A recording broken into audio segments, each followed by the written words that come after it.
Good evening, everyone. My name is Eucharia Meehan, and I'm the Registrar and CEO of the Dublin Institute for Advanced Studies.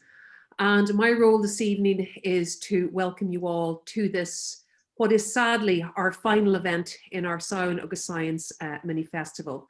But we hope we have a very informative and enjoyable evening ahead for you.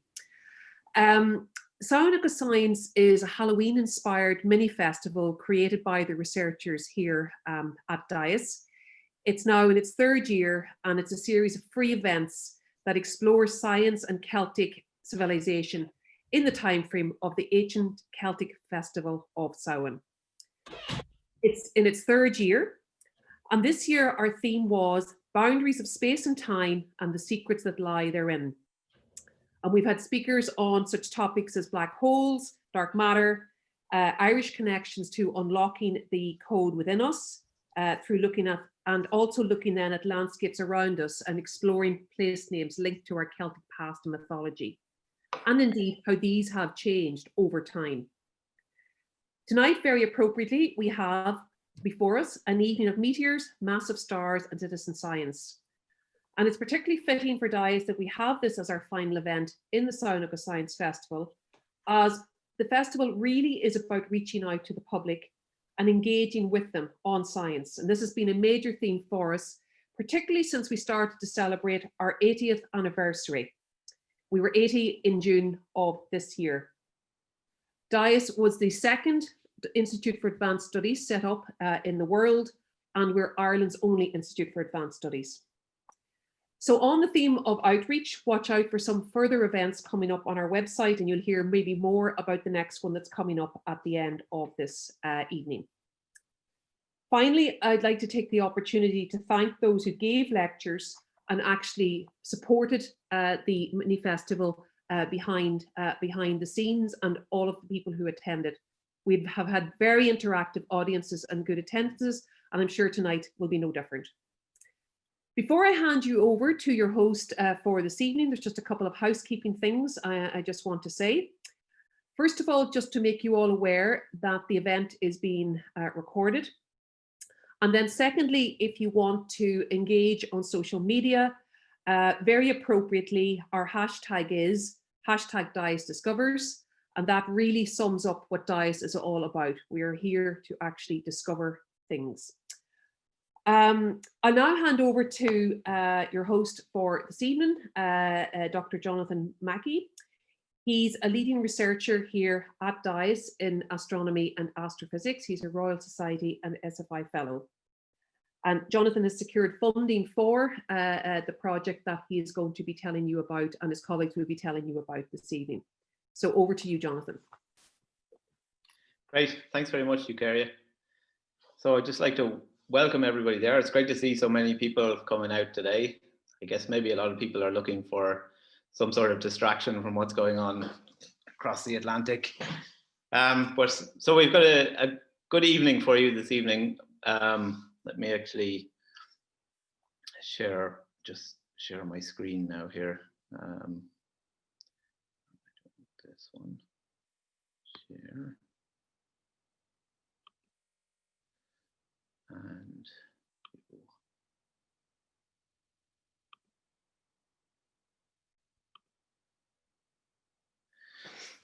yeah, so we're going to talk about meteors and meteor observations at DIAS Dunsink Observatory.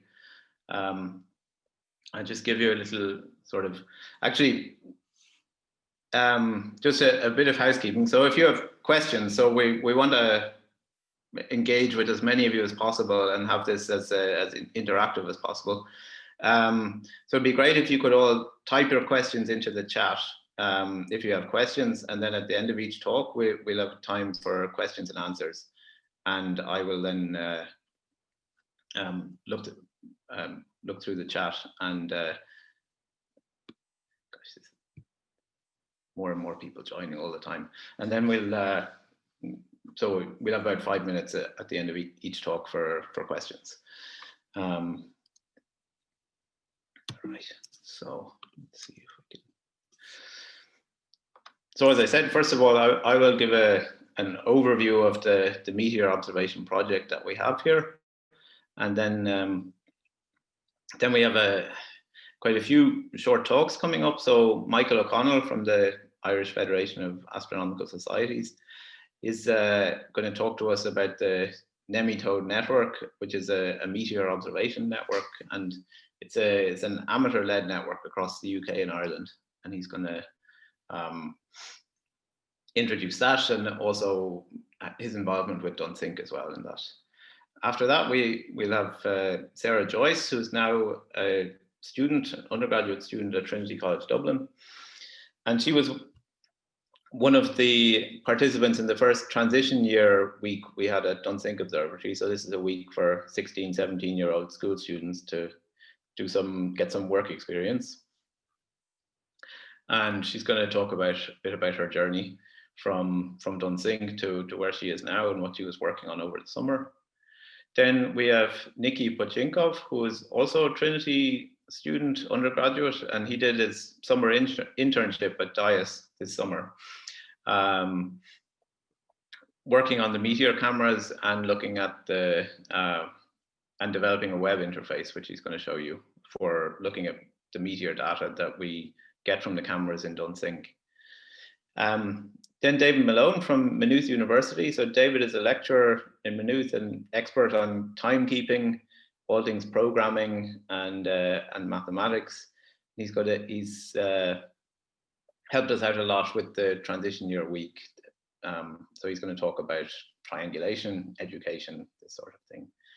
And then finishing up, we have Sam Green, who's going to talk about from meteors to massive stars. So he's going to talk about the connection between tiny little grains of dust hitting the top of the atmosphere, what meteors are, to massive stars and the nebulae that they produce, which are, I don't know how many million times bigger, but a lot bigger. Maybe Sam will tell you this. Right, so just to say a little bit about DIAS, for those of you who don't know the Institute very well. So I'm a researcher at DIAS. Dunsink Observatory is run by DIAS. We're set up in 1940. It's as an independent centre for advanced research in Ireland. So we're the only one of these in Ireland and the second one to be established in the world. Split up into 3 schools.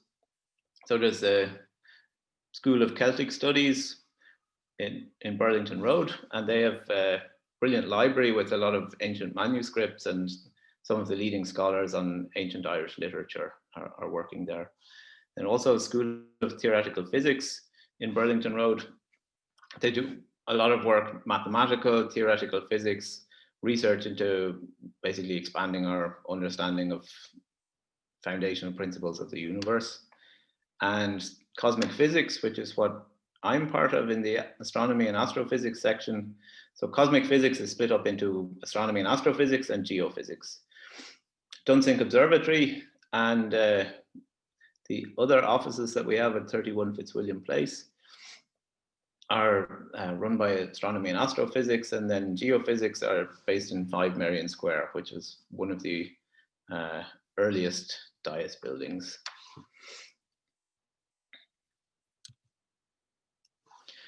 And so usually at a public open night at Dunsink Observatory, we'll give you a short history of the observatory. This will be a really short history. So come to one of the open nights if you want to learn more about it. The observatory was founded in, well, virtual open nights at the moment, unfortunately. So Sorry, Jonathan, you're still on the first slide from our view. Really, you can't see me? Yeah, it's still in, it looks to be in presenter mode. How do I get rid of this then? Thanks, Michael.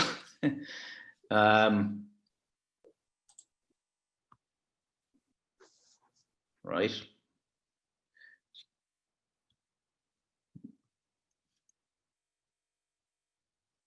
Better now? That looks better. Yeah, we can see your cursor moving now. We can see it full screen. Thanks. Great. Thanks. That would have been bad if I'd gone through the whole talk. Right. So you missed the coming up. So what's coming up? Okay, so that's DIAS. Dunsink Observatory. If you come to the virtual open nights, and hopefully some point in 2021 we'll start the physical open nights as well, where visitors can come to the observatory. You learn more about the history and get to see the telescope, the dome, all of that. So Dunsink was founded in 1783 by Trinity College Dublin. It's had a lot of directors over that time. The professors of astronomy in Trinity were directors of Dunsink. The most famous director, Sir William Rowan Hamilton. It's also one of the longest serving directors. He was director of the observatory from age 21 until his death in 1865.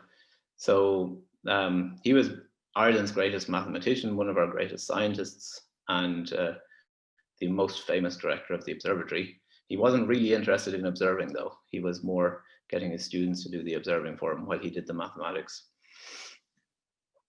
So after Hamilton died, the South Telescope and Dome were built by under the supervision of the next director, whose name is Franz Bruno, and built by the Grubb Company, who were based in Rathmines in Ireland. And they went on to become one of the best and most famous telescope makers in the world for almost a century after that.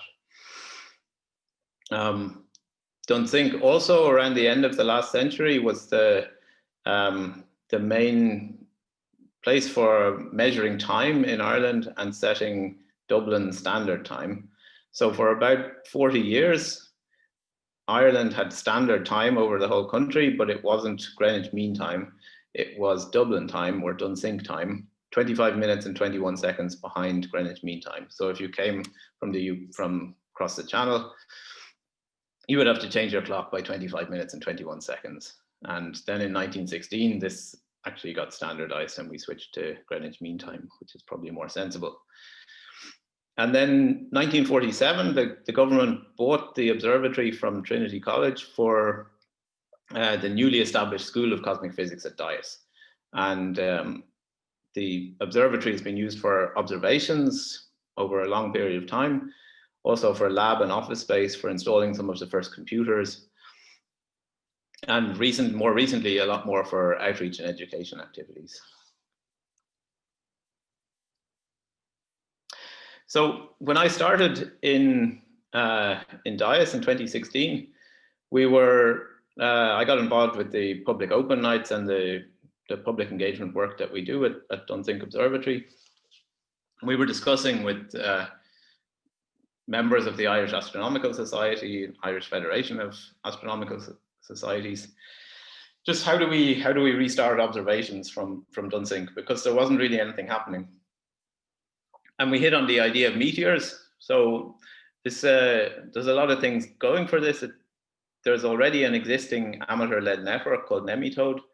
The equipment that you need is not too expensive. The science is also very accessible for most people, because most people have seen shooting stars, and education about the solar system. So you can really, it's very good for secondary school teaching in particular. And at the time, Science Foundation Ireland had a call open for public engagement projects under the Discover programme. So we put in a small application and got this seed funding to connect ourselves to the Nemitode network with the 2 cameras and a radio antenna. This is the group of people who helped out with the installation and designing how we were going to install the system in 2016, and you can see the 2 cameras up here. So these were the first 2 cameras we installed. They look like security cameras because they are in a security camera housing, but the camera itself is more sensitive for nighttime observing. And this is the page on the visitors book signed by all the people who were helping out on the day. And it worked. So we got these nice meteor detections. These here, this is a pretty bright one, and it's got lots of little explosions or something going on where the meteor is breaking up as it's going through the atmosphere. This is another bright one that we didn't get started in the field of view and then went out of the field of view. And the same thing happened with these ones as well. So these were some of the brighter meteors. These are bits of space debris, about a centimeter or a couple of centimeters in diameter, hitting the atmosphere really fast and burning up as they enter the atmosphere. And the glow is what we see. So we'll hear a bit more about this from the other speakers. So Science Week 2016, there's a Science Week coming up later, later this month, which Stephanie O'Neill from Science Foundation Ireland will tell you a bit about in a few minutes. And at Science Week 2016, so we were able to present the first meteor detections, and some of the people in the pictures here are going to be giving you some talks in a few minutes. And we had quite a lot of talks, schools coming to visit during the day and in the evenings, and also open nights for the public during the week. And we installed a radio antenna January 2017.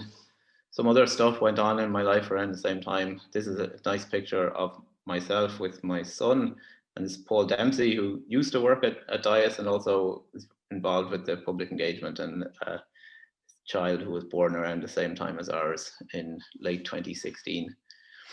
And here you see Michael and Mike Foylan putting together the radio antenna.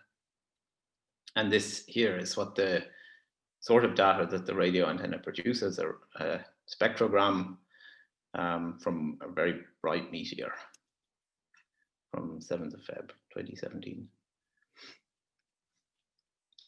We also, with all the data that we were getting from the cameras, we started thinking about education. So we set up a transition year week with help from really a lot of people here. So not really going to say much more about it at all, except we started off with 5 students. So one of them is talking later, this is Sarah. And 2018, we had more students. We got 16, but we also had really a lot of snow. There was a storm Emma, many of you may remember, who shut down the whole country halfway through the week. And yeah, so this is a great initiative, and we're hoping, yeah, we obviously weren't able to run it this year either. So we will restart it next year if we can, and if we can't, then we'll do it the following year. We also hosted some meetings. These are all the amateur and professional astronomers who are interested in meteors, came to meetings in 2017, 2018. And yeah, Michael will tell you a bit more about these. So in 2019, then we got a new generation of camera. You can see the equipment here on the right before it was put together. This here is a fisheye lens for an all sky camera. And then there's where is the other lens? I can't see it now at the moment, but in this security camera housing is another pointed camera, which is a wider field of view. The nice thing about these is the components are actually cheaper than the 2016 systems. Even though the spec is actually quite a lot higher. So you have high definition digital video cameras, and they're controlled by Raspberry Pi sort of mini computers, which are only 30 or 40 euros each. It's not perfect, so the Raspberry Pis actually struggle a bit with the quantity of data coming in, and if you try and do anything else get them to do anything else at the same time, then they're struggling. But these are really nice systems, and we ordered them from this global meteor network, which is a group of meteor observers who also put together some equipment, and will send it to you if you also want to put together your own cameras.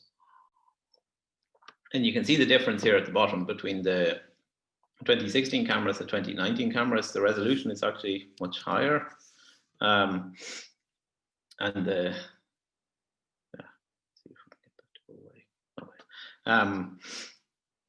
picture is a lot clearer. We can actually even do better because this camera is still a bit out of focus. So we just have to, we can't actually get on site at the moment because all of the buildings are closed. But once things calm down, then we can refocus the camera and we'll have even sharper images. And this motivated us then to set up a network of all sky cameras. Around the same time, I found out about the Royal Society's Public Engagement Fund, which I was eligible to apply for, fortunately enough, as a Royal Society Fellow or University Research Fellow. And so we put together a project to see if we could get more of these all sky cameras and put them over the whole of the country, as much as we could. And also to see if we could get the data from the cameras to come automatically to Dunsink Observatory and get online into a web interface that people can just browse. And this is what Nikki has been working on over the summer. So you can see here where we're planning to put the cameras with our partners. So Armagh Observatory and Planetarium, the Ballycroy National Park, and the Ilofar in Burr Castle and Gardens, CIT Blackrock Castle Observatory, and then Valentia Weather Station with Meteor. So we have to confirm actually if that's the best place, but Meteor are going to host one of the cameras as well. You can see actually there's plenty of space for more cameras. So especially Donegal and the southeast are not really very well covered.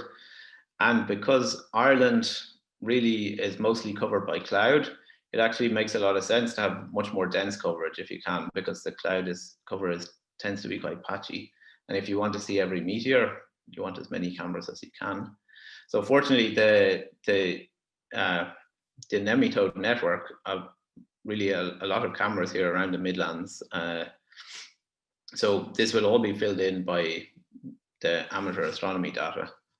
And yeah, so these are a few of the images that we've got. I just scroll through them really quickly. This is from the Perseids from just the past August, a pointed camera. This is from September. Another one from October. This is actually the Starling satellites. These are not meteors. Nothing here in this image is a meteor as far as we can tell. There's some clouds going across the top of the screen, and then here's a meteor going here. And these are these Starling satellites, so a constellation of satellites that are being launched, about 60 at a time, and they gradually spread out into different orbits. But at the beginning, they're all close together. This is actually becoming our biggest problem with the meteor cameras, that there are so many satellites and they all look a bit different, and it's sometimes hard to distinguish them from meteors. The only good thing is that they tend to move more slowly. The all-sky camera detects only really the brighter meteors. So this is a fireball from February 2020. You can see the observatory here, and this is looking out to the east over Dublin. That's why this is so bright here. And these here are clouds moving across the field of view. This is another one that is kind of funny. It looks like it's going to go down the chimney of the observatory, but it's just a chance alignment. And here's one from October, a really bright one, which was seen by a lot of the nematode team from the UK and Ireland, which seems to have gone sort of northwards over the Irish Sea. So what we're looking to the next year and beyond,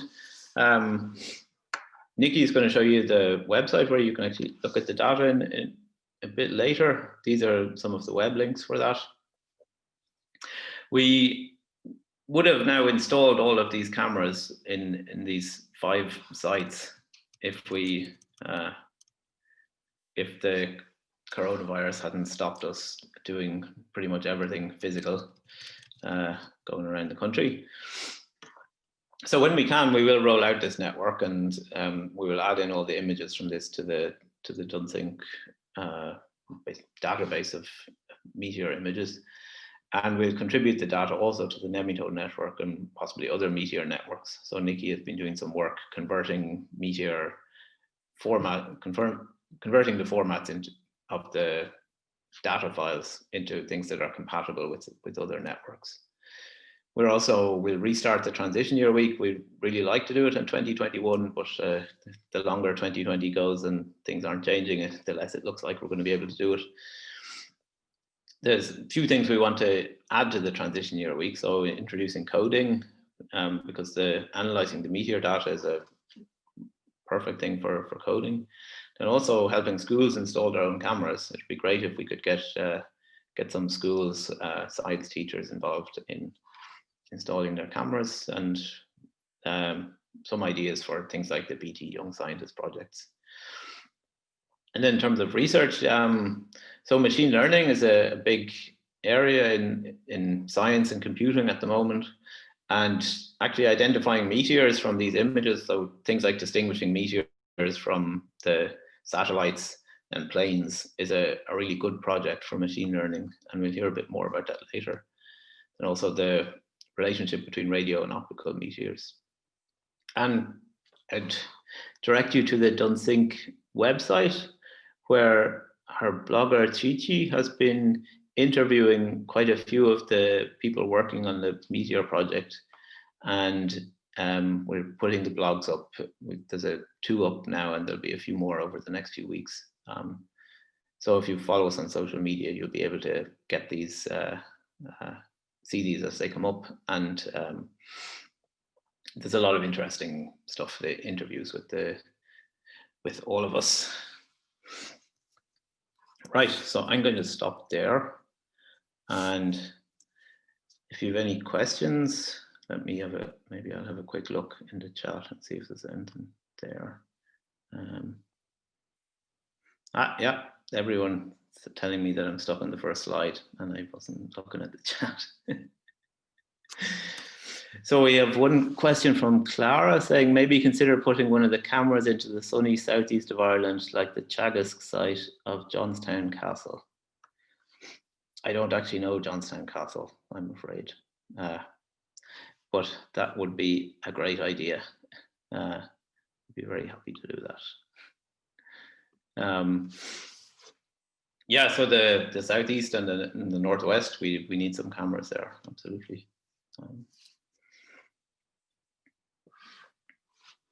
Great. Any more questions about the more general stuff, or should we move on to these next talks?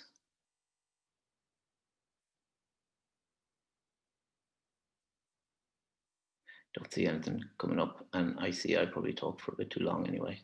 So, right, then I will.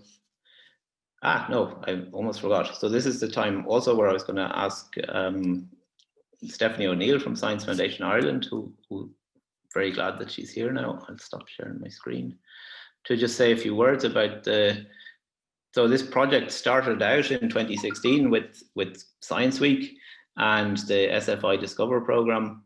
That's what we were aiming for. So we're very glad that Stephanie is here.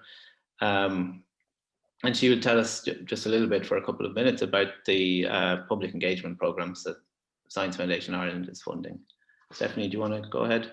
Thanks a million, Jonathan, and congratulations for bringing your project to fruition. It's lovely to see when the projects that are funded through the Discover call actually happen. So it's great to be here. I won't take very long because I know people really don't want to listen to me. They want to be here for the presentations that they're eagerly waiting for. But just to mention that this is a project that was funded through the Discover call, annual funding call. And that is a major part of Science Foundation Ireland's education and public engagement programme. It opens in spring every year, and we welcome education and public engagement project applications. There's 2 sections in it. One is for projects up to €50,000 to be delivered within 12 months, and the other is for projects up to €300,000 that will be delivered over 24 months. And if anyone has any projects that they want to discuss, by all means, give myself or anyone on the education and public engagement team an email, and we're happy to discuss potential projects. Of course, another major element of the education and public engagement program at SFI is Science Week. That's coming up very soon. It's starting next Sunday, the 8th of November. So it's from the 8th to the 15th. It's a virtual event this year, like everything else, but there are some really exciting projects taking place. And for any events that you wish to attend, www.scienceweek.ie. One that I like to mention is I'll be involved in one with Wexford Science Festival called Baking in Space. So come and join me and Niamh Shaw and Helen Sharman, the former astronaut, and Andrew from the Great British Bake Off a few years ago, and we'll be talking all things space and baking in space. So that's a nice one, and you'll get that on scienceweek.ie. Then it would be remiss of me not to mention my other responsibility, which is the European Space Education Resource Office. That's ASERO Ireland, and that's a contract between Science Foundation Ireland and the European Space Agency. Really, it's a European Space Agency, or ESA Education Office. There's a network of 17 now of those across Europe, and really what we do is to promote STEM, but promoting STEM in a space context. And for Science Week events taking place with the space context, ASERO.ie, and in fact for any of our events, it's ASERO.ie. We'd love if you could follow us on our Twitter account on ASERO_IE. And if any of you are running any events that you'd like some help promoting, please let me know. I can put events on the website, and I can certainly retweet any of your space-related events using our Twitter account. So I'll hand over now, Jonathan, for the real event of the evening, which you're looking forward to. Great, thanks a million, Stephanie. Yeah, ESERO Ireland is a great resource for supporting public engagement projects related to space and science in the country. So that's brilliant. Yeah, and Science Week coming up very soon. All right, so next we'll move on to Michael. Michael, do you want to unmute yourself and share your screen? Right. So I met Michael in 2016, as I said, and he's a long-time amateur astronomer in Ireland, and he's been a great supporter of Dunsink Observatory over the years, including helping us start Solarfest. I think, is that 11 years ago now? I think 2009, something like that, yeah. First year. So he's been actually involved in Dunsink Observatory for longer than I have, and runs an observatory in Kildare, right? It's County Kildare. Yeah. And yeah, so please, Michael. Great. Okay, thanks, Jonathan. So this evening, I'm going to give you just a quick talk on the Nematode Meteor Observing Network. So to take a step back and where meteors come from. So we have the solar system. I think most people will be familiar with it. And you have the likes of, say, the asteroid belts in the middle here, and you can get the comets in from the outer areas of the solar system. So in terms of asteroids, asteroids occasionally collide with one another, and that can send shards of rock and dust into space, some of which finds its way hitting the Earth's atmosphere. And if it's large enough, it could land as a meteorite. In terms of comets, comets are essentially balls of ice and rock, and they go around the sun, and you have a nucleus in the head of it here. It can be quite small, and then you have the dust trail, which can be extremely wide in comparison. As it goes around the sun, some of these comets intersect, the dust trails, intersect with the Earth's orbit, and then essentially the Earth, as it's rotating around the sun, bumps into these dust trails. And that is where we get these shooting star nights in particular. And so when we think of the shooting stars, some of you might be familiar with the likes of the Perseids, the Taurids, maybe the Geminids, but there are lots of shooting stars, shooting showers, meteor showers across the year. And that's just a small sample of the some of the more popular ones. In terms of the nematode group, I suppose we're a group of amateur astronomers. It's a nematode is an acronym for Network for Meteor Triangulation and Orbit Determination. It was founded by Alex Pratt and William Stewart in the UK back in 2012, and now it's grown to over 50 cameras across the UK, Ireland, and into northern France. So it's been a tremendous success. That's just a snapshot from the last couple of days of just the latest updates on our website. In terms of Dunsink, we got involved here a couple of years ago in terms of, and as Jonathan mentioned there earlier, and courtesy of some generous funding from Science Foundation Ireland, that allows us to be able to install 2 cameras here on the piers at the observatory. To give a sense of scale, this is what the camera looks like. So it's about the size of a pen in comparison, the length. You have an analog, what's effectively a CCTV camera here, and then a lens at the front. So you can think of it really as like a micro telescope, and essentially our network is a network of micro telescopes. So while telescopes tend to be getting bigger and bigger and going to these very exotic locations, this is really going the other extreme. It's a matter of having a network of micro telescopes in a very much kind of in the locality, monitoring the sky over our heads. So this is just from an Irish perspective in terms of the coverage that we currently have here in Ireland, and we have a number of observers here around the country. And then this is the overlap. This essentially of the fields of view that as our cameras are looking up at the night sky, meteors will first enter the atmosphere at a height of about 100 kilometers up, and then that's the point at which they will start to burn up. So we've aimed our cameras up, and that's essentially the area of the atmosphere or the meteor ablation layer that we are monitoring. And where at all possible, we try and get overlap. That's where sort of we can essentially use trigonometry, where we have 2 video recordings of the same event that we can then analyze and carry out further analysis. So that's the great advantage, that these are video systems rather than long exposure photography, where we're not just getting still images, but we're getting video, and we know frame rates of cameras, we have very precise timing. And so from that, we can determine elements such as velocity, for example, and using that from 2 different locations allows us to trace the meteor back out into the solar system. So to give you one example of this, this is an event from a couple of years ago. That's me based here in Kildare, and that's Richard Fleet in the UK. And our cameras were pointed in opposite directions from one another. An event occurred over the Irish Sea, and I have a couple of video clips here.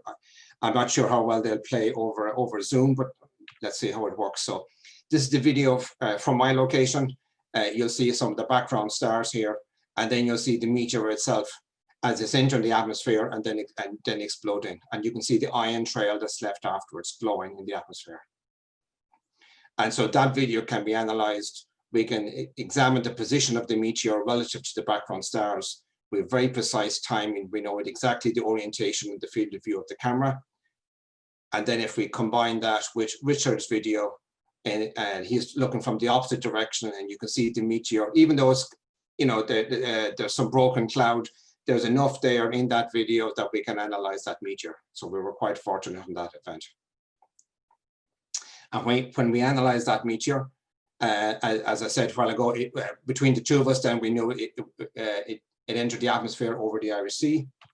And then we're able to, using the software we have, we're able to trace the orbit back out into the solar system. So in the solar system here, you have the sun in the center, then you have Mercury, Venus, Earth, and Mars, and that's Earth there, and that's able to trace the orbit back out from where it originated. And it just so happens that that orbit compares very favorably with the comet 2P Encke. And given the time of year as well, in which we knew we were expecting to essentially bump into the dust trail from that comet, we were able to associate that meteor as coming from that comet itself. So it's quite amazing, really, when you think about for the 2 or 3 second duration that meteor is entering the atmosphere. There's sufficient data from our camera network to be able to trace that orbit back out into the solar system.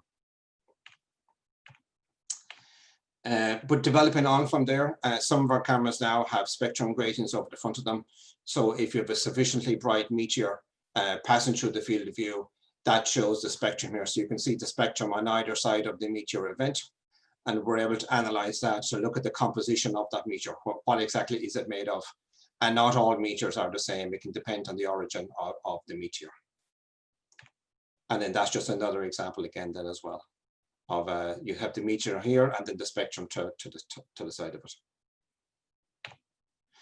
it. Moving on, of course, I suppose the nature of all these cameras, of course, it needs to be nighttime and you need a clear sky. And we live in Ireland, of course, so that's the reality of the situation. So while as good as the cameras are, we also looked at this other setup again, generously supported by Science Foundation Ireland. And this is the radio antenna. So if we have a transmitter that's sufficiently far away from us, that's kind of over the curvature of the horizon, over the curvature of the Earth from us, then if meteors enter the atmosphere, they essentially reflect that transmission frequency down to us. So the French have a large radio transmitter down in France, and it's sufficiently far away that under normal circumstances we can't pick it up. So the only way it gets reflected, essentially it gets to us, is reflected like a mirror. And that's when a meteor passes through the upper layers of the Earth's atmosphere.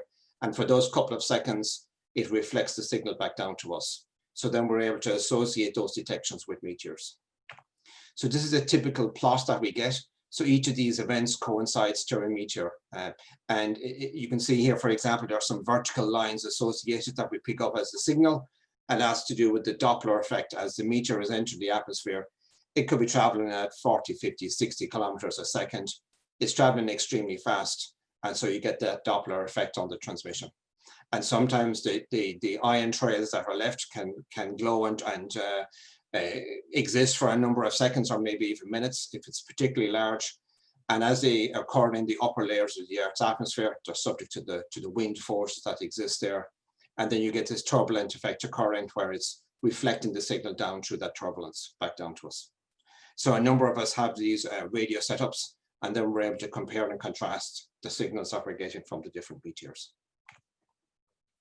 But it's not just about collecting data. Of course, it's about one key element of it, of course, is publishing papers. And that's just a sample of some of the papers that we've, in this case, those ones are published in the JBAA, the Journal of the British Astronomical Association, where we're able to trace back and look at our observations over a particular meteor shower, or even over the course of the same meteor shower over a number of years, and compare and contrast the results that we're getting to see, are there any changes occurring? Is there anything particularly different about one meteor shower versus another?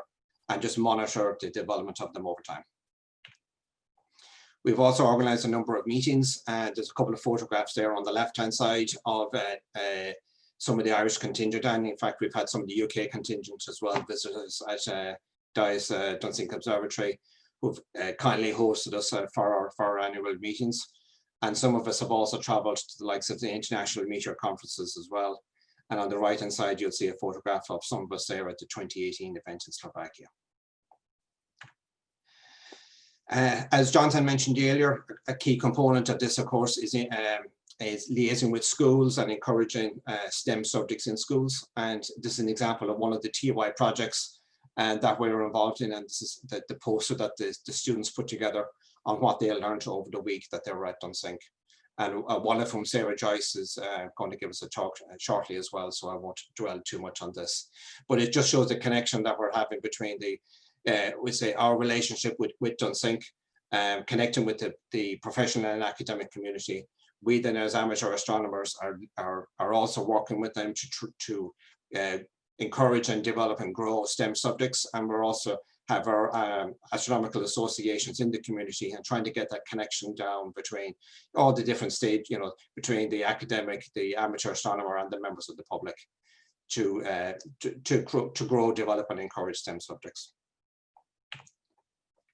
And if you want some more information, there's a few links there. You have the link to DIAS, Nemitode is nemitode.org, IFAS, which is Irish Federation of Astronomical Societies, and they have quite a few clubs around the country, irishastronomy.org. And the British Astronomical Association as well, very active, and they can be found at britastro.org. So thank you very much for your time, and I'd welcome any questions.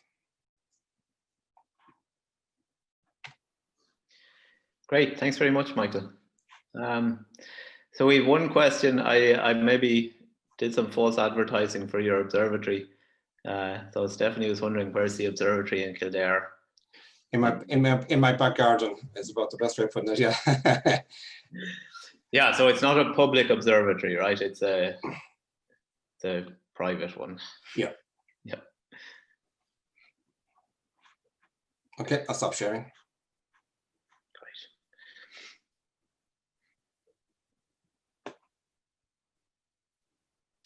So a question from William Mitchell from Michigan. Is that right? That's cool. What's the source of your radio mapping software system? So we use a program called Spectrum Lab. So the radio system is basically a simple Yagi antenna that has a PhoneCube dongle. So the PhoneCube dongle is essentially a radio receiver. It's about the size of a USB stick, and that plugs into the computer, and then the cable that comes off the antenna attaches into that. And then Spectrum Lab is a bit like an oscilloscope. Essentially, it's just like a scrolling graph paper where the signal is transmitted directly onto the screen. And then we have that configures to automatically save screenshots every time it has scrolled across the screen, and we save that data and we can share it and examine the data for analysis after. Right. Then June O'Shea is asking, can you infer from your spectrum data what the composition of the comet or asteroid is made of? But we can infer what the composition of the meteor is made of. Now, if you have a particularly strong meteor shower and you're getting a number of bright meteors that are showing spectrum at the same time, you might be able to draw conclusions that maybe those meteors are coming from those comets. And in fact, if we have dual observations with our cameras and we can triangulate it, we can hopefully trace that meteor back out into the solar system as well. And hopefully you will see the overlap, excuse me, with hopefully show the overlap there, that to show that the results coincide, and it is part of that comet essentially. That that would be quite neat to do. Absolutely, yeah. And then great question here from Julie Sutton. Many thanks for the presentations. What do potential nematode members need to join the group? An interest in astronomy and meteors, essentially. So the aim of this really is they're relatively low-cost setups. So you're looking at, and we can discuss afterwards if you're interested in terms of the hardware that's involved. But there's also opportunities there, maybe on the analysis side as well. Maybe we can help in analyzing results. So maybe if you have any skills, maybe in number crunching analysis, scientific analysis, that would be good too. But we're all essentially just amateur astronomers. We're working full time, and then we have these cameras set up in our back gardens, essentially monitoring the night sky. And whenever we can, maybe once or twice a week, we start downloading and processing the data. That's great. Yeah. So you can see from the questions and from Michael's presentation that so a lot of citizen science projects are kind of that the citizens gather the data and then the scientists do all the analysis. But the nematode and other amateur-driven meteor groups are collecting the data, doing the analysis, and writing up papers as well. So in some ways it's much more fulfilling for the citizen scientists. Yeah, absolutely. Yeah, and because it's good to be able to analyze it, and you get a better understanding of the data that you're collecting. We're also very much working together as a team. So especially in these times while we're all quite isolated, it can be quite challenging sometimes, maybe keep the motivation going for these hobbies. But at least if we're working together as a group of like-minded people, we kind of encourage each other on, we share our knowledge, and we grow and develop the project from there. All right, thanks a million. And as you said, so if you have any questions afterwards about getting some amateur astronomy equipment or meteor observing equipment, please feel free to stay around at the end and ask a few more questions. Yes. Right, so we move on. Thanks a million, Michael. So now we have a few short talks from So we start with Sarah Joyce. So I met Sarah first in 2017, I guess. Although she's also been coming to Dunsink, I think, for longer than I have as a Castleknock native. And yeah, so, and she's stayed in touch since she did the transition year week, and she's going to tell us now about her bit about her journey and what she's working on over the past summer as well. Did I make you a co-host so you can share your screen and everything? Yeah. And so Sarah is now a undergraduate student in Trinity College working on in the theoretical physics. And okay, take it away. So hi guys, I'm Sarah, and yeah, I'm in second year theoretical physics in Trinity at the moment. So I guess as Jonathan said, like I've been lucky enough to be going to Dunsink for a while now, because I only live on the Navan Road, so it's really near me. So ever since I was probably 8 or 9, I remember going to different talks and being just absolutely like blown away at how cool everything was, and just the kind of general atmosphere around Dunsink. I think it's something very special. So I guess then really when I was in TY, I kind of was still at the stage where I hadn't picked my subjects for Leaving Cert yet. And I was kind of generally just trying to figure out like what sort of area I'd like to go into in the future and what I'd like to study. So I went to the Dunsink TY week, and genuinely, like I'd say it's one of the main reasons that I actually ended up studying physics, just because it was fascinating for the week.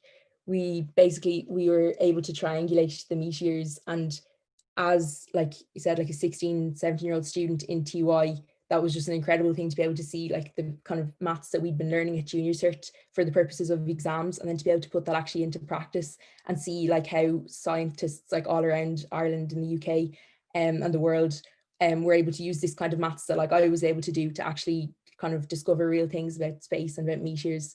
So that was really, really cool to me. And to be able to spend the week in Dunsink, and then we went into Burlington Road as well. So that's me in the corner there. You can see on my laptop in the Dunsink. I think it's the solar room. But yeah, that was fantastic. Like all goes back to the Dunsink TY week, I think. And here I am. So yeah, so you've seen these before, but these are the posters that me and the other TY students made over the course of that week. And even to be able to get the experience of working on a type of research poster like this. So for my project that I did over the summer that I'm going to talk about now in a minute, it was really great to have had the experience of working on this kind of poster before, because I think if I'd been brand new to it, it probably would have been a bit harder, but I was like, okay, this is the kind of thing that goes on it, and this is the kind of experience. So yeah, so I did the TY week in Dunsink, loved every minute of it. And then thanks to people like Jonathan and Sam and Hilary from Dunsink, I kept in contact, and I only lived down the road. I was delighted to be able to be involved in other events in Dunsink. So here's me with Emer Reynolds, who I actually got to interview for the Dunsink website, which was amazing. It was really, really cool. And then I also went to Solarfest, and also then this picture here you've seen before. So like I said, I was absolutely delighted to be able to stay in contact with Dunsink, because I really just loved going up there and loved being involved. So I guess then when I finished my first year of college last year, there was the opportunity to apply for the Hamilton Trust summer internship program, which is run by the School of Maths and Trinity, and students from any year can apply. So I guess I kind of was thinking what we'd done in the Dunsink TY week was triangulated the meteors, but I'd seen this kind of massive amount of data that was like that was created by these meteor cameras, and that was only just in Dunsink. Like I think there's 67 or over 67 cameras in the entire nematode network. So I guess I just was kind of thinking like that there was really massive potential there to automate this and to kind of incorporate some kind of aspect of machine learning into it.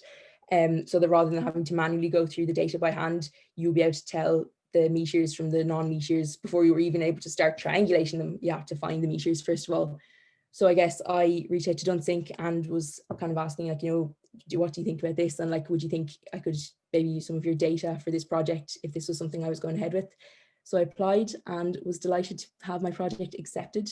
So it was a 6-week summer research project. And I was supervised by Professor Roseanne Deo in Trinity. but I worked with Dunsink and also with Michael O'Connell as well, and Sam and Jonathan. Everyone was very, very helpful with my project. So I guess the kind of idea behind it was that I knew that the cameras were motion activated. So obviously they would record more than just meteors, and like you heard stuff about this before as well. But the massive amounts of data recorded every night needed to be like manually filtered out. So I thought that if a neural network was created to sort out the data so that you could have all of your kind of birds and bats and the ISS in one kind of category, and then your actual meteors in the other, that would be a really interesting project. So again, this is one of Michael's images, and that's just the two different areas. So I was lucky enough to be able to use data from Dunsink and from Michael for the project. So I guess my aims for the project was kind of like to investigate, could this actually be done? More so, was it feasible to do it as opposed to actually getting it done in a 6-week research project timeframe? I thought that if I was able to kind of get that far, that would be a success. So I then also wanted to come up with a software prototype that could label the data set. So then I could train an existing architecture rather than trying to reinvent the wheel and test the software as well. And another issue that I kind of had flagged as like a potential was that it couldn't scale very well. So obviously each meteor camera will be different, and what worked in Dunsink, for example, or on Michael's data might not scale to everyone's. So I kind of wanted to investigate that as well. So yeah, so what I kind of decided to look at was to classify these images. So this again is Michael's image, and there's the meteor you can see here, and then there's like a satellite here. So obviously that's not ideal because there is more than one thing happening in the same image, which is kind of something I hadn't really thought about. I was like, oh, obviously there's only going to be a meteor, there's only going to be a satellite. And then I was like, oh no, there's a meteor and a satellite. So what I came up with then was that I decided to use this neural network architecture that was actually developed by Facebook. So it's called Masker CNN or Detectron. And what essentially it does, it applies a bounding box to images. So obviously there's a huge amount of training and kind of research that goes into this before you can actually use this to actually get any data out, any usable data. But once you have trained, really, that's the kind of bulk of the project. And after that, it's like easy. It just does it for you. So essentially what it does, it applies a bounding box around the images, and then it can predict these object masks to a really, really high degree of accuracy, like directly proportional to the amount of training you've given it. So essentially the way this neural network works is that you have your input layer, which is the meteor images in this case. And then there's a hidden layer, which applies different kind of weights and biases according to like how you've trained the architecture to respond to your particular types of images. And then you get the output layer, which in my case, I was hoping would identify and classify images as meteor or not meteor. So for this very short 6-week research project, labeled these 6 images as meteors and labeled these 6 as non-meteors. And then I kind of was just hoping to like upload them and to be able to see that it could be done. Because obviously like it was a pretty short research project and this would take probably months and months to actually get a working system in this case. But it worked out pretty well. And I think like I had no background in machine learning before this, so it was completely very steep learning curve for me as well. But yeah, so I used Colab to run Python and uploaded my images, and it seemed to all work out okay. They were labeled. So really what I kind of came to the conclusion at the end of the 6 weeks was that like absolutely a neural network is so the way to go for this type of system, that it could be understood with a lot like minimum prior knowledge, because I had very little coding experience and very little machine learning experiences. I was able to import my images and there was like definitely huge potential there for further development. Like I said, the 67 cameras across Ireland and the UK, and definitely as well, I was thinking what Nikki probably be talking about now is that if this could be integrated with some kind of system to triangulate them, then hopefully at some stage there could be an entirely automated process, whereby like you basically just have to kind of look after it and check every so often that it's doing its job. So yeah, so this was the poster I came up with at the end after my research project, and it definitely was a very rewarding experience. Like I said, had done the week in TY and created the posters from that, but then to be able to kind of go on and see like at a university level that it actually was very similar enough to the kind of research we've been doing in the week in Dunsink, and to see kind of how I was able to develop that. And like, you know, here I am like 4 years on, that was just really great to be able to kind of go through that personally. So if anyone has any questions about any of that, I'd love to answer them, and thanks for listening to me talk. Great, thanks a million, Sarah. Great to see the work that you've been doing. And also on the Dunsink website, so there's an interview with Sarah up there that Gigi has done. So that's one of the blogs that's there. So there, let me have a look at the questions. So Susan from Seattle, Washington. Did I read the slide correctly? 44 tons of debris fall every day. I'm not sure that I said that. Might have been in your TY poster. Oh, Is that right? The number seems kind of, yeah. Wow, eagle-eyed. Well done. 44 tons. Yeah, so there's a lot of stuff. I mean, most of it is just a couple of grams per meteor. But if you have many thousands of them, then it all adds up. Let's see, Tierney Quinn. Hi, I'm 15. Do I have to wait until next year to do this project? I guess this is not necessarily a question for you, Sarah, because that kind of depends on the coronavirus, unfortunately. You know, we will do the TY week in 2021. It's usually around March if we can, but at the moment it doesn't really look like we'll be open for that sort of thing in March, but we'll see. All right, Mike Foylan. So thank you, Sarah. Could you elaborate in simple terms on the computing hardware involved for the machine learning process? Did you require use of very high-end computers? So for my project, I just ran it on Google Colab, which is kind of like I hadn't heard of it, but it's kind of like just you can run Python online on, I think it uses Google servers. But as well, like I was only literally using that data set of 12 images, and I was only labeling them. Like that was as far as I got in the 6 weeks. So I'd say definitely if you were expanding this and kind of using this on a proper scale that was kind of feasible, yeah, I'd say you definitely would be needing much higher computing power. Yeah, so there's quite some discussion about this among some of the Meteor networks that I've seen in email lists and things, that there has been machine learning implemented by some of the Meteor networks. I think the biggest problem is clouds, actually. If you have a lot of wind and the clouds are moving fast, then there's a lot of stuff moving across the image, and the motion detection algorithms think they're meteors. So, William Mitchell from Michigan, are your posters available in high res for download? Yeah, my internship poster is right there, the QR code. And the 2 posters from the TY Meteor Week are available on the Nematode website. If you Google Transition Year Week and Nematode, it should come up. Great. All right, any last questions for Sarah? Let me see. Question. All right, thanks a million, Sarah. Thank you. And we will move on to, next up, we have Nikki. So Nikki Pechinkov is another Trinity theoretical physics student in the year ahead of Sarah. And he was doing his summer internship with us virtually at Dunsink. Managed to visit Dunsink once during the summer in between the lockdowns. And he's going to tell us about what he was working on in the summer.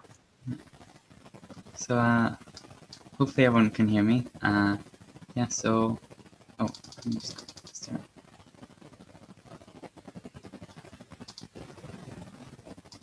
Yeah, so my name is Nikki and I'm in 3rd year of theoretical physics at Trinity. I definitely don't have as much history with DIAS as Sarah, but I've definitely really enjoyed working with DIAS this summer, and I learned a lot. So I think first to start off, as Michael said, described meteors. They're just little things of dust that fall through the sky that are not as small as dust, but smaller than an asteroid. So it's probably worth clarifying the difference between like a meteoroid or meteorite or meteor. So a meteor is just one that falls. So meteoroid is one that's just a small rock in the sky, like the size of a grain of sand, or possibly bigger. A meteor is one that hits the atmosphere, and if they're big enough, they can also hit the ground, and they become called meteorites. And if they're really bright, we call them fireballs. And some more information, yeah, as others have said, they're usually pretty small. They can be much bigger, and they can be as fast as up to around 70 kilometers per second, and they leave a bit on a nice trail. We've been working with nematode for a good while now at DIAS. And there's a lot of advantages for being in a meteor network. As Michael said before, it allows you to capture more sky, and more importantly, having multiple cameras with the overlapping view allows you to triangulate data about the meteors, such as the trajectories of the meteor through the sky, and where it may have came from, where it might land if it hits the ground. We also gain benefit from additional redundancy of the different cameras, and this gives us the potential to see meteors even if one area is clouded up and a different isn't, which is quite common in Ireland. And capturing meteors, it's probably worth going over again why we want to capture their images. One of them is the potential for meteor recovery in the case of particularly large meteors. We don't do too much of that in Ireland, but it is possible if we have more cameras. And only like a very small percentage of them are recovered. So having the images of them makes it possible to recover them. In the event of large meteor events, it is also a good idea to have a good meteor network with lots of cameras in case we see them. And as well, it raises awareness of astrophysics research in Ireland. So what I mainly did was setting up the different cameras, or at least attempting to, over the air. I also created a website for looking at the meteors, and I worked with Jim Rowe from the Scamper network to improve interoperability. So I spent a lot of time trying to get the camera software working up. We tried using the newer version of the Raspberry Pi, but that didn't quite work as planned because of slight incompatibilities with the software. But I spent a good bit of time trying to make that work, but it looks like we'll probably be working with the older version of the Raspberry Pis for most of the cameras for now. I would have preferred to have been able to spend more time in real life at DIAS to get them all set up and around Ireland, but as Jonathan said, that wasn't exactly possible. So yeah, they need to be still set up. And one main thing I've been working on is on the Dunsink website for meteor observations. This makes it possible for anyone to connect up and see what images we have up of the meteors and contribute looking at them, labeling them, and as well liking that. So right now I'll give a quick demo of that. So the whole idea, I'm guessing. Oh. Okay.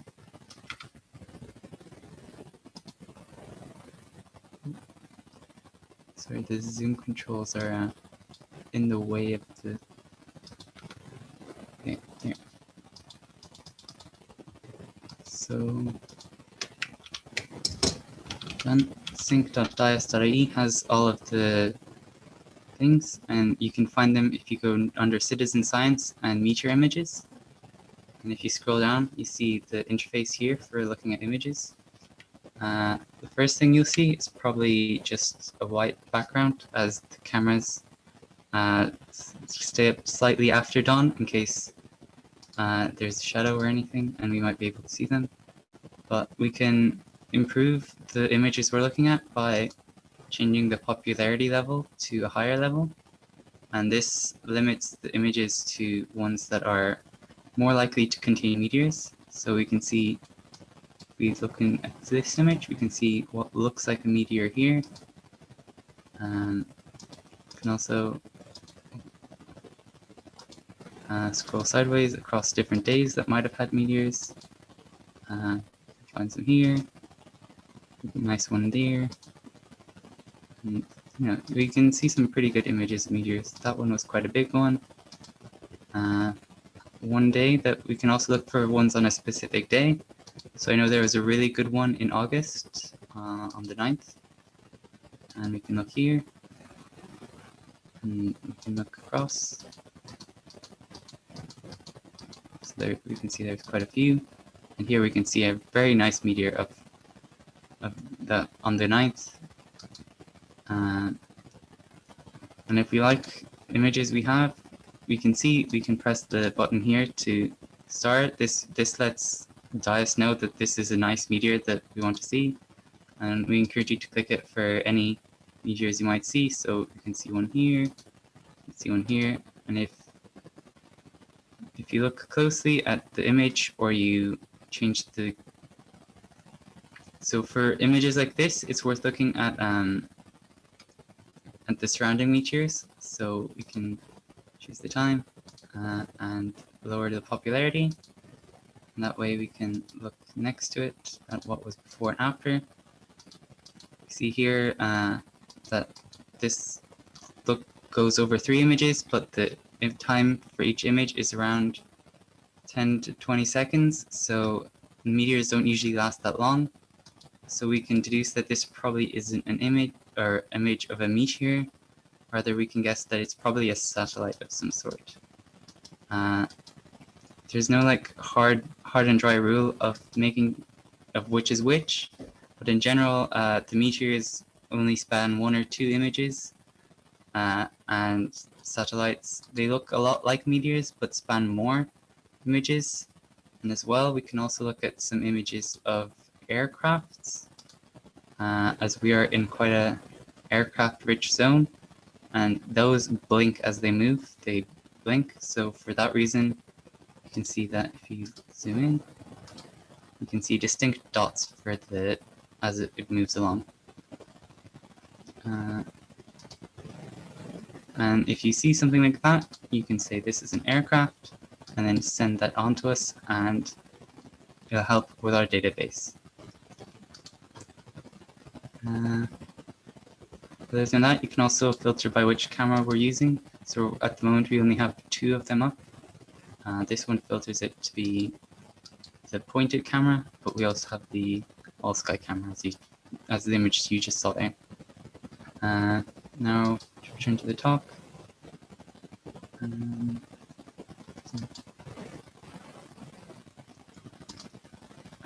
Yeah, so please try out our meteor image search. If you have any suggestions for what needs to be added, do let us know, and might try to implement them. And finally, as part of my internship, I also worked with the Jim Rowe from the SCAMP network. He was working on a project on making better interoperability between meteor networks, and that was particularly helpful.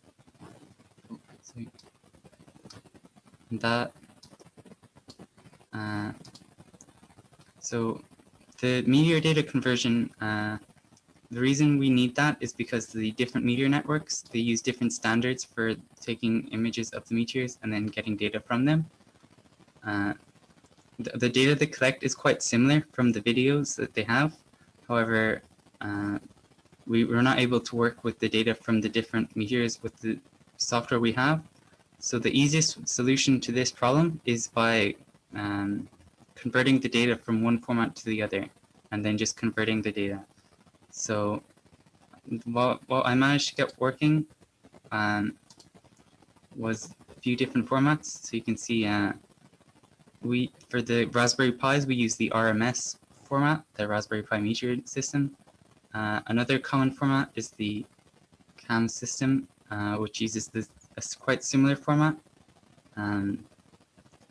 UFO Analyzer is the one we use with the nematode network mainly, but there are also different formats throughout the UK and other local places.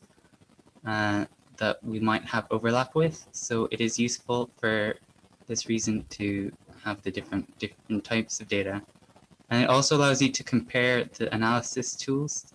So we would expect usually if you put it in one tool and another tool that you'd get quite similar results, but it's still worth checking these sort of things. And just to conclude, yeah, so I mainly helped out with the Raspberry Pis and the Meteor website. Please do give it a go, dunsink.dias.ie. And yeah, thanks. Does anyone have any questions? Great, thanks very much, Nikki. Super. So there are some questions. So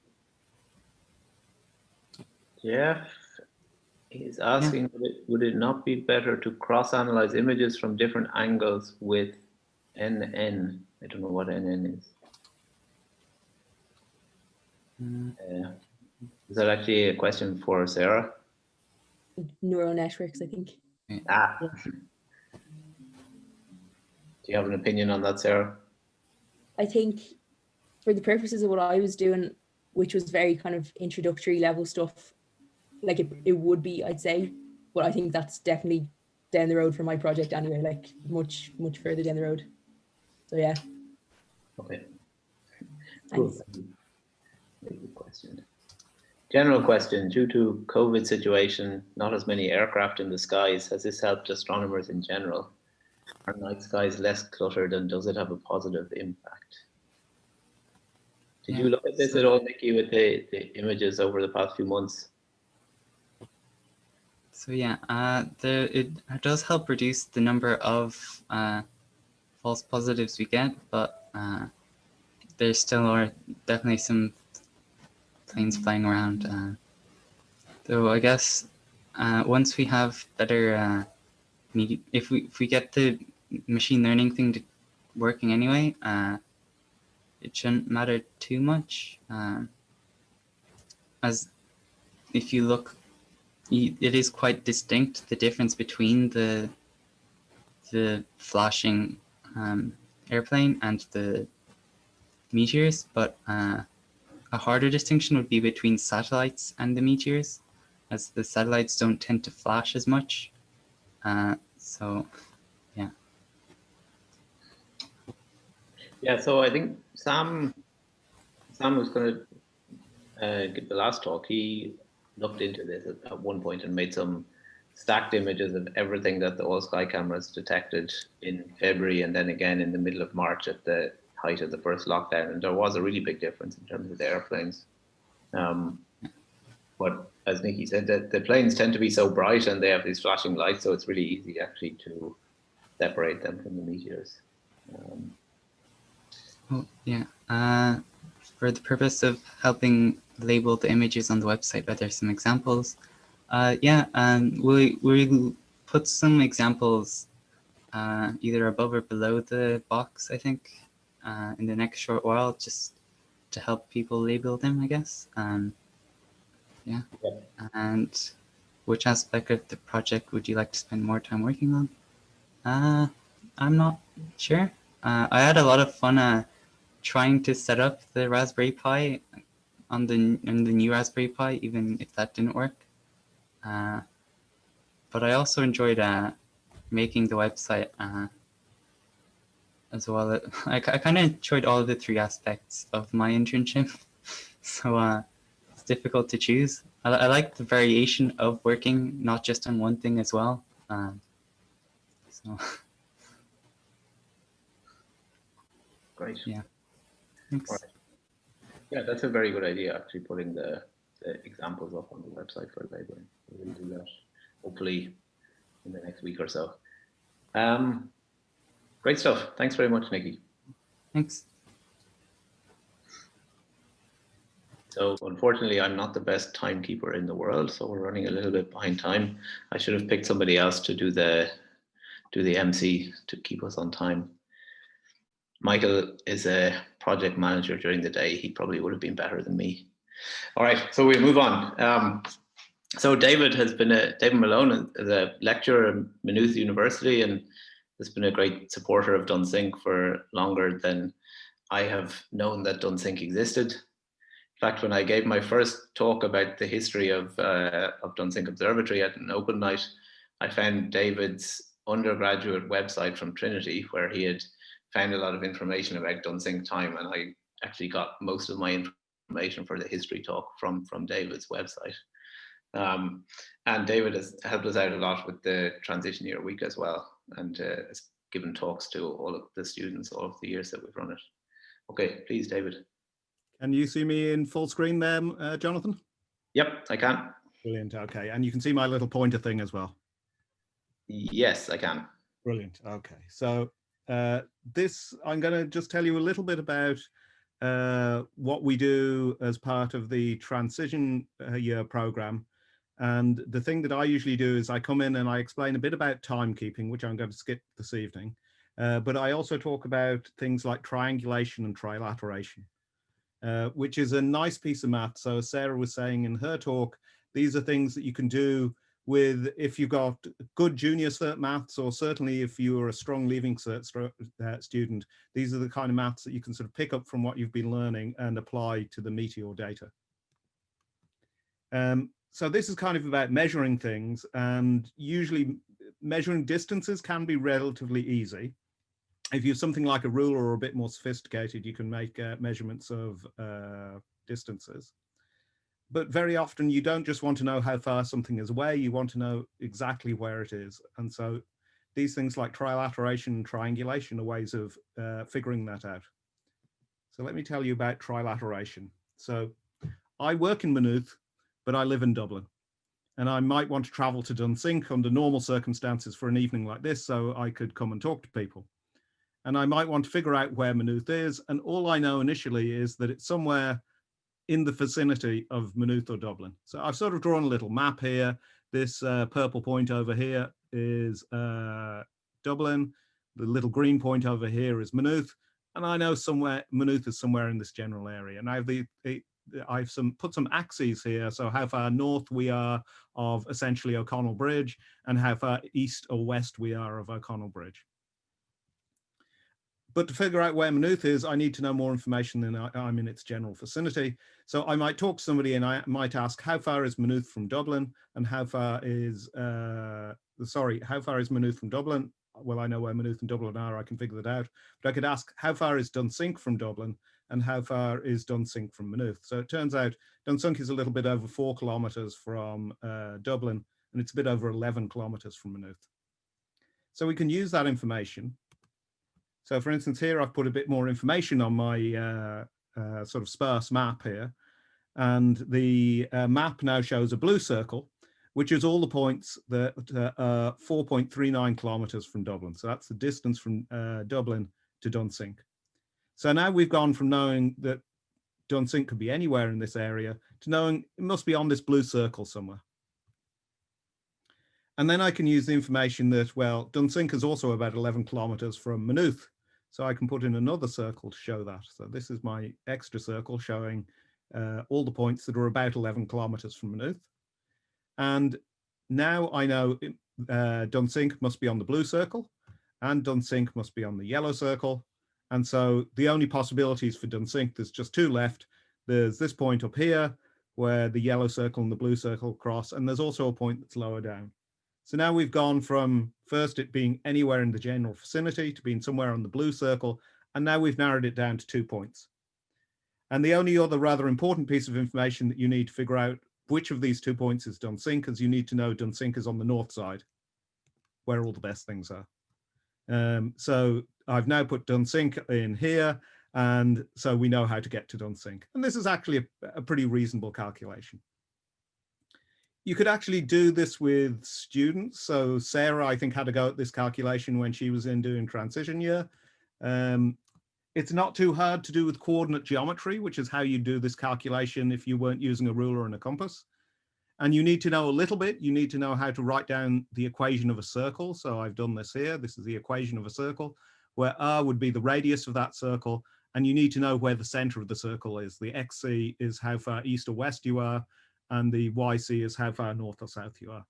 And the bits of information that you could give to turn it into an exercise for a student is I've put Dublin at the origin, 0, 0. These are the coordinates for Maynooth, and I've told you what the two radiuses are.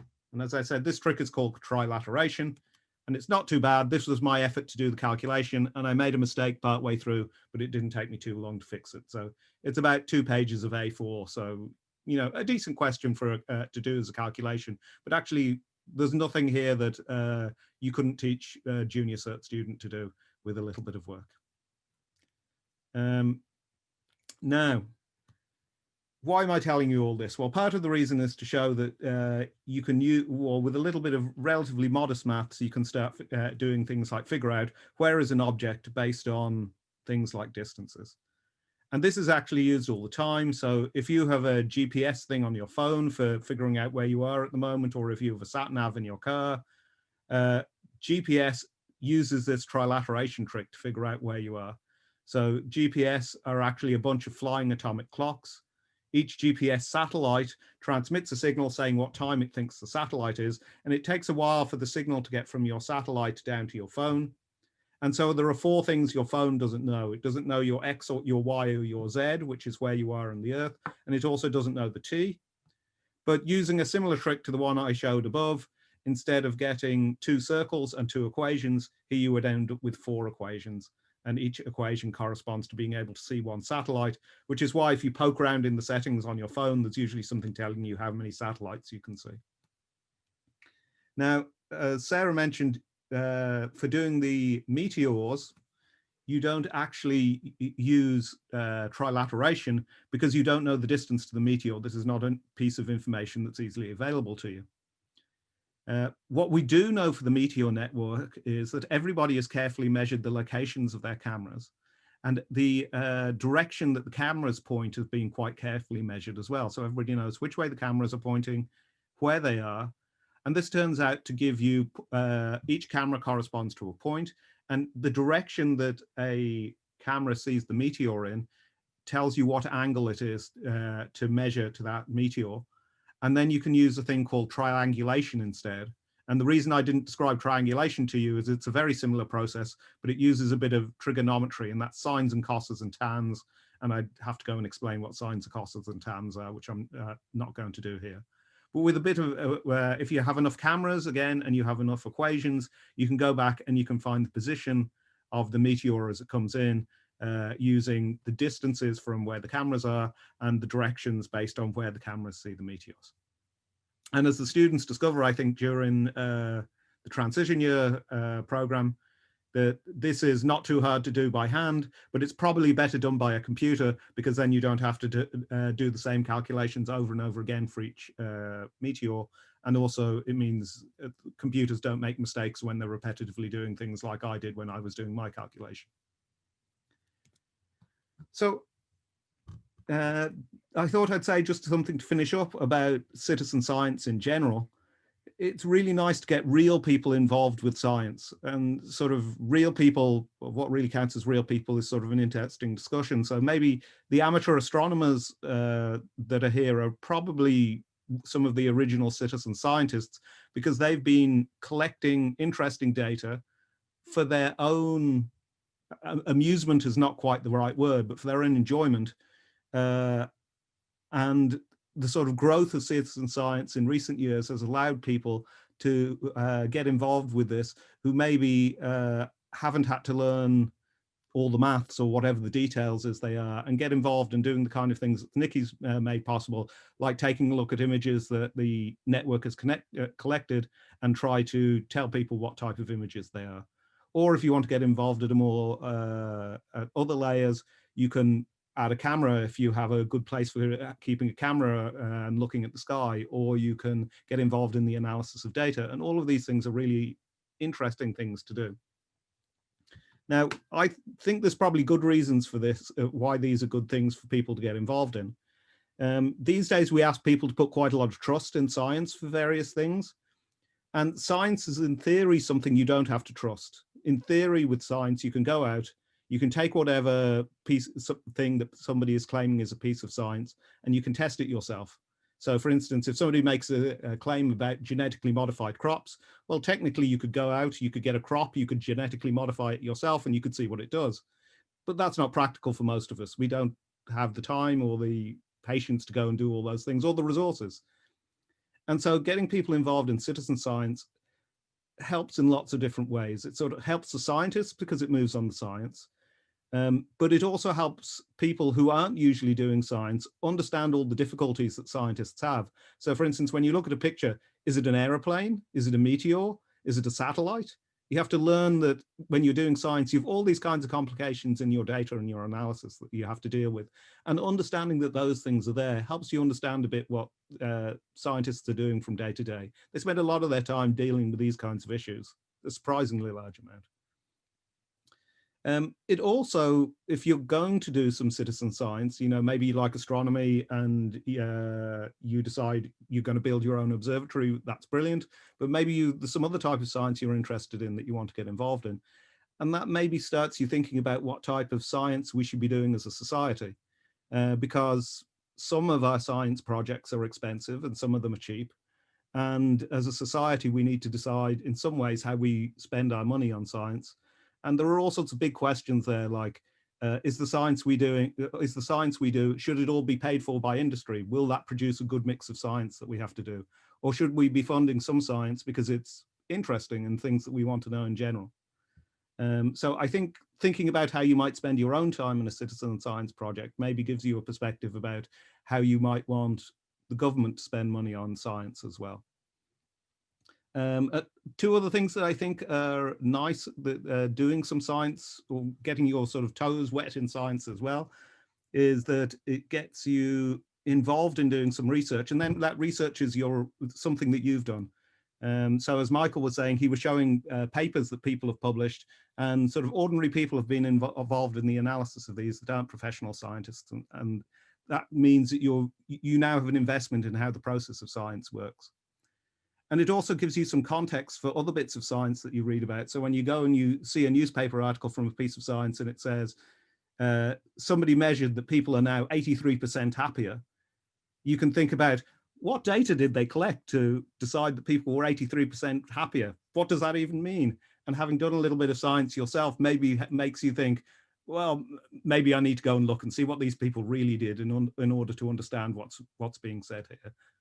And finally, of course, I'm a mathematician and I like teaching maths to people. And these citizen science things does give us examples of where doing some maths has made everybody's life a little bit more interesting. So I'll stop there. Great, thanks very much, David. Very interesting talk, and nice to see the thoughts about the values of citizen science. And that's really interesting. Any questions for David there? Let me see in the chat.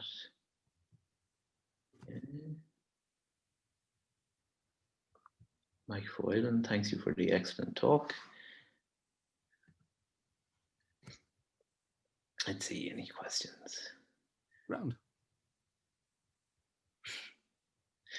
No, well, we're running a bit behind time anyway. We're about 10 minutes behind. So thanks a million, David. Very interesting. And last but not least, we have Sam Green, who got disconnected before. Let's hope he's back again. Sam, are you back again? Yep, I'm here. Super. Okay, so Sam is a PhD student in DIAS and has actually done a lot of the heavy lifting in terms of maintaining the meteor systems in Dunsink, and has been his main contribution to the public outreach and education, and also with the transition year week with some of the other PhD students. And he's going to combine in his talk something about the Meteor project that he's been involved in, and also his PhD research on nebulae around massive stars. So go ahead, Sam. Thanks. Okay, thanks, Jonathan. You can see my slides okay? Yes, we can see your slides, but not you. Yeah, haven't figured that part out, but slides are the important bit. Okay, so thanks everyone for sticking around, even though we're running a bit late.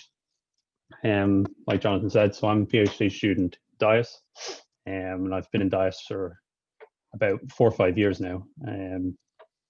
And with this meteor project from Dunsink from the very beginning back in 2016, I think it just started just as I was starting my PhD. So yes, normally I give talks about the actual data that we collect, but today I'm doing a little bit different, and I'm going to be connecting meteors to the research that we're doing in the computational astrophysics group in DIAS. So the main topic that joins all this that I'm going to be talking about are shockwaves. So basically, when you or any object moves, so for us, example on Earth, when we move through the air, this air gets pushed away and forms a shockwave. Forms a wave, moving at the speed the speed of sound. And the speed of sound is different in every medium. So in air, at sea level, it's about 343 meters per second. So it's quite fast. So for us to actually move faster than that, it takes quite a lot of energy. But when you are actually able to move faster than the speed of sound, this compresses all these waves together to form a shockwave. So this image over here on the right over here is a pretty great example. Unfortunately, the best examples of shockwaves on Earth are bullets and military aircraft, because they're really the only things that can easily get this fast. So a bullet shot out of a gun, as it gets to this point, so normal sound waves, and as it moves to this point, it's now moving faster than the speed of sound in the air, and it produces the shock wave, also known as a bow shock. So it's breaking the sound barrier. And so, like I said, lots of examples of these. Unfortunately, it's all military. So on the left here is a plane breaking the sound barrier as well, forming a bow shock. Then another bullet down here on the right. And this is a really nice image as well, because you can see all the ripples of the sounds being disturbed.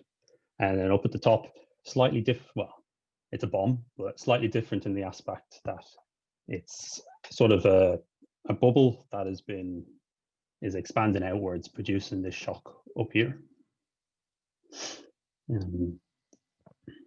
So these are nice examples of bow shocks on Earth. So other shock waves actually occur in our atmosphere. So every time a meteor enters the atmosphere, it's moving faster than the speed of sound up there, and it's able to break the sound speed and produce nice shock waves. And this is what you're seeing as these meteor trails are occurring. So at the very front, you would have a bow shock and the meteors coming in, and then you'd have its dust and ion trail where this is exciting all the different elements in the atmosphere. So these are all, we've seen loads of meteor images so far. These are just some more nice fireballs over the observatory. So I'm pretty sure Jonathan showed these three, and then this is one of the old ones from our nematode camera. And then this is just a whole evening from our old sky camera stacked onto one image. So our camera takes an image every 10 seconds, and I've just removed all the rubbish, so all the clouds and all the planes, and I've just taken the meteor images and stuck them together. So this is my favorite way of figuring out if the night has been good or not. I just stack all the images and we can see what we have. So there's lots of meteors. There's about 1, 2, 3, 4, 5, 6, 7, 8, about 9, and then a plane down there that I missed, and then another meteor. So meteors that we see can range from about 1 to 10 centimeters. So they're not that big, but what happens is obviously a lot bigger, and you can actually see it. So these meteors are moving at about 35,000 kilometers per hour. So they're very, very fast. And the sound speed in the upper stratosphere where these meteors are hitting, so this is about 10 to 50 kilometers from the ground, is only about 3.6 kilometers per hour. So they're a lot faster than that. So a meteor coming in, producing the nice bow shock and leaving dust in its behind. So when this bow shock and these shock waves are produced, this starts to heat up the meteor a lot. and starts to melt and break off all the particles. So it starts to break off, and this is what forms the dust tail. And as when these particles are breaking off, they contain different elements. And as these elements break off and burn, that's how you get the colors from all the meteors. So if you were to see these with the naked eye, you'd actually see these colors. So in the meteor itself, it might have elements like magnesium or calcium or iron is a common one, or silicon, and each of these will have a different color. And then as this interacts with the atmosphere, the oxygen and the nitrogen in the atmosphere also gets burnt up and produces colors as well. And these all mix to produce the distinctive colors from various different meteors. So this was something Michael touched on with the spectrums, where you can try and figure out what each of these elements are. And if you have enough from the same origin, you could potentially figure out what the original body was made of, which would be pretty cool. So this is where I now start to connect meteors to what I do on a day-to-day basis. And so meteors, pretty small, 10 centimeters, and produce a bow shock, a little bit bigger. But then we go to an object like the sun. So the sun is what we call a low mass star. It's not very big in the grand scheme of things, but it's definitely bigger than a meteor. And every star, or most stars in the universe, have a wind coming off it. So particles are ejected from the stars, and we call them stellar winds. And for the sun, we call it a solar wind. So this solar wind is streaming off the sun, past the Earth and all the planets at about 300 to 700 kilometers per second. And as the solar wind hits the interstellar medium, so everything outside the solar system, so outside this area, it interacts with this other wind, and it produces a bigger scale bow shock, which you can see here. So because we're on the Earth, we're inside the solar system, we don't actually have a picture of this bow shock, and it's pretty faint. So it's just a computer graphic of what it would look like. So I didn't make this. I think this is a NASA image. So in this case, the solar wind is moving faster than the speed of sound in this local medium. And then just side topic, which I think most people would have heard at this point. Voyager 1 and Voyager 2, which was sent off many years ago now, definitely before I was born.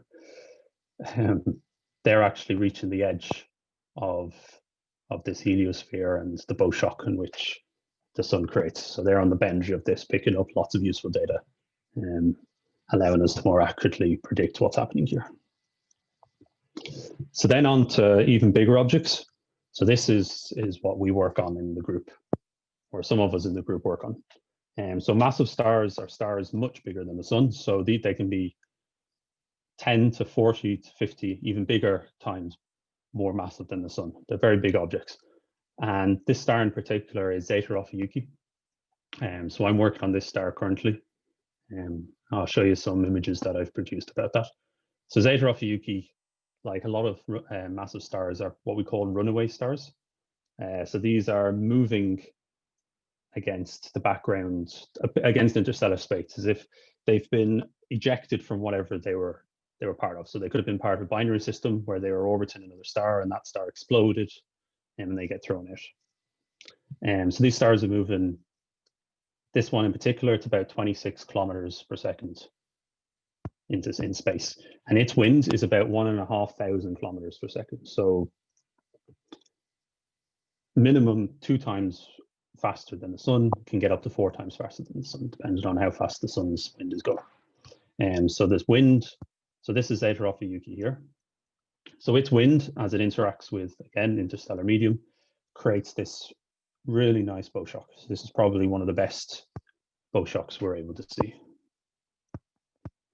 And for sort of a scale, this is 13 zeros.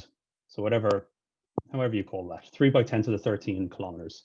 So it's a pretty big. So this is about 1,000 times more massive than, or 1,000 times bigger than the bow shock produced by the sun, and many, many more times bigger than the bow shock produced by meteors. So this image was taken by the Spitzer Space Telescope. So Spitzer is images in the infrared, so it's looking at all the dust in the galaxy. And the different colors are just different wavelengths. So blue is this wavelength, and yeah, different wavelengths, but it's all in the infrared. So then other massive star bow shocks. So a lot of massive stars produce bow shocks. A lot of even bigger objects produce bow shocks as well. These are just two of the coolest looking ones. So on the left, this is the Bubble Nebula. So this is a famous image from the Hubble Space Telescope, and really cool image. Another object that I've done a lot of work on in my PhD. So this is the central star. This is the star associated with the bubble in the center, and it's got a wind even bigger, about 2,500 kilometers per second. And as this wind interacts with all this dust cloud here, it's producing this bow shock here. And in turn, because there's a lot of material and a lot of other things going on, it produces a really cool bubble in the optical. So really cool image. And then this is a star, and this is, I think, II or Uranus. I can't pronounce it very well. But again, another massive star here moving against the interstellar medium, producing a nice bow shock. So there are two really cool examples. So, yep, they're really cool. My sort of my research is to look at these, try and figure out how these things have actually formed, what's going on, do we actually understand how this is happening? So to do that, I run simulations. So they're hydrodynamic or magnetohydrodynamic simulations. So it's basically fluid dynamics, trying to calculate the flow of plasma. So we run 3D simulations. Really hard to show a 3D simulation, unfortunately, because it's just a big cube and everything's happening in the center, so you can't see anything. So this here is a slice of the 3D cube to show 2D. So this is just one axis and then the other axis. So this is like looking at the front of it, and this is looking down from the top. So at the center here, if you can see my mouse, we have our star at 0, 0. And this star is just a point source where we've set up of a certain mass, where it would have a certain mass loss, so a certain amount of material being ejected off every second. So we have the stellar wind coming out in every direction, and then we have the ISM flowing in from right to left to mimic the star movement. It's easier to make the star stationary. And as this wind interacts with the interstellar medium, it produces bow shock. So you can see that in both images. And then what you're seeing is actually the density. So in the simulation, yeah, so produce, and you can see all the material mixing. So this bow shock is sorry, I should actually say this is a simulation of Zeta Ophiuchi. So this bow shock here is similar in size to Zeta Ophiuchi, and then this would be the bubble that we don't see in optical, but we see in well, we're supposed to see in other wavelengths. So these simulations are good and all. They give us density profiles of what's happening, temperature profiles, pressure profiles, velocity profiles, and they're good and all, but you can't exactly compare this to real life because you don't see the world in density or you don't see the world in temperature. So one of the things we can do with our simulations is we can take the density and temperature profiles and we can convert this to actual wavelengths that you can see or a satellite can see. So this image on the left is Zeta Ophiuchi seen through the Spitzer Space Telescope. So this is just one color now instead of all those different colors, and one wavelength. So this is 24 micrometers. So the star is here at 0, 0, and this is the bow shock that's produced. And we can convert using another simulation code called Torus. We can input this data and output what it thinks, so what the 24 micrometer infrared dust would look like, which is here. So this is all preliminary results still, and still working on it. Hopefully get there soon. But so far we've got the general size right. So it's about 0.2, just over 0.2 parsecs. And we've got the shape and the brightness. We're just working on several other things. And all this we've also done for the Bubble Nebula and many other systems before me. So yeah, so bow shocks form when something is moving faster than the speed of sound of that medium. So this can happen anywhere in any medium, you just have to be moving fast enough. So meteors make bow shocks in the upper atmosphere, and then even bigger bow shocks happen everywhere else in the universe. And computer models and satellites help us understand everything that's going on. So yes, so I'll stop there if anybody has any questions. Great, thanks very much, Sam. Should I leave it on this or come back? Sorry? Should I leave it on the slides? We'll see if there are any questions.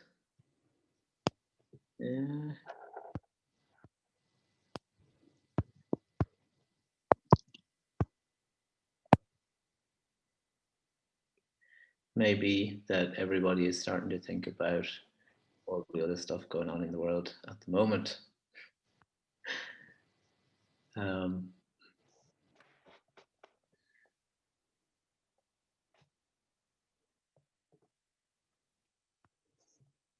Right, don't see any talks coming up or questions coming up. So, right, thanks very much, Sam, and thanks very much to all of our speakers. It's great to see everything coming together of all the work that we've done over the last 5 years or so. And it's great to see that there's still plenty more to do, and everyone is enthusiastic about continuing developing the project and